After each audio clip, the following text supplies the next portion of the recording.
Beredar video TNI serbu KKB Papua dari helikopter, tembakan membabi buta, bak hujan peluru.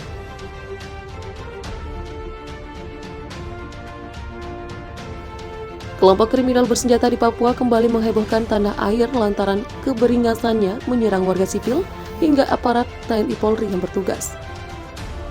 Terkini beredar pula video prajurit TNI diduga sedang menyerbu KKB di pegunungan Papua melalui helikopter.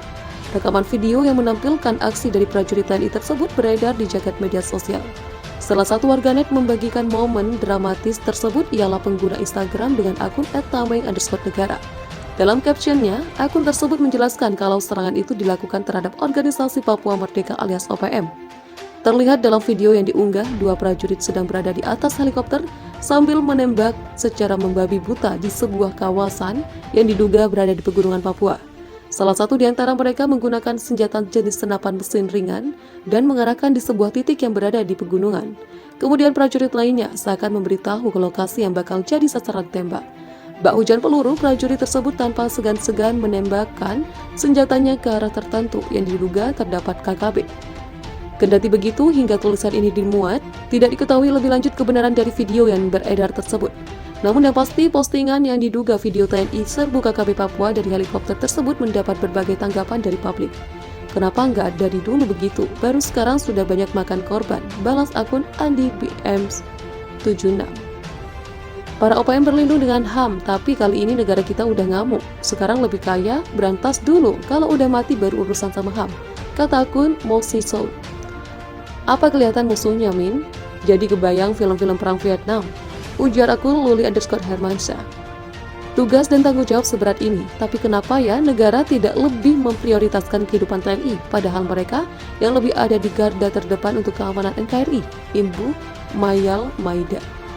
Sebagaimana diketahui sebelumnya, Kepala Badan Intelijen Negara Daerah Kabinda Papua Brigjen TNI Putu Dani gugur usai terlibat kontak senjata dengan kelompok bersenjata di Papua. Terkait hal ini, anggota Komisi 1 DPR Saiful Tamliha meminta kasus penembakan yang menewaskan Kepala BIN Papua disikapi serius oleh pemerintah, terutama Presiden Jokowi. Menurut Tamliha, dirinya tak terbayang jika pimpinan dengan pangkat Jenderal Bintang 1 itu harus terbunuh pada situasi dan kondisi demikian. Kasus penembakan dan pembunuhan Kepala BIN daerah Papua oleh kelompok kriminal bersenjata di Papua adalah masalah serius yang harus ada disikapi dengan tegas oleh pemerintah Jokowi, kata Tamliha. Tim Gabungan Polri dan Tentara Nasional Indonesia telah menangkap 7 nama daftar pencarian orang yang ditetapkan tersangka terkait penyerangan Posko Ramil Kisor Maibrat, Papua Barat. Kabid Humas Polda Papua Barat, Komisaris Besar Adam Erwindi mengatakan, dari hasil penyidikan sementara ini aparat gabungan juga menambah jumlah para pelaku yang terlibat dalam penyerangan pos militer yang menewaskan 4 personil tentara pada Kamis lalu. 7 yang sudah ditangkap adalah Makelon Sam. Selanjutnya dalam operasi pengejaran, tim Polri TNI menangkap Robi Yam, Almoski Agus Yam, dan Yakobus Worait, serta Lukas Kaye, aparat menuding. Semua yang sudah tertangkap tersebut anggota Komite Nasional Papua Barat yang dikatakan sebagai kelompok pelaku penyerangan.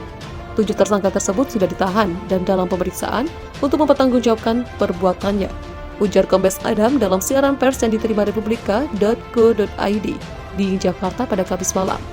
Adam menerangkan kronologis penangkapan para tersangka penyerangan tersebut, bermula dari tersangka MY dan MS yang ditangkap sesaat setelah aksi penyerangan.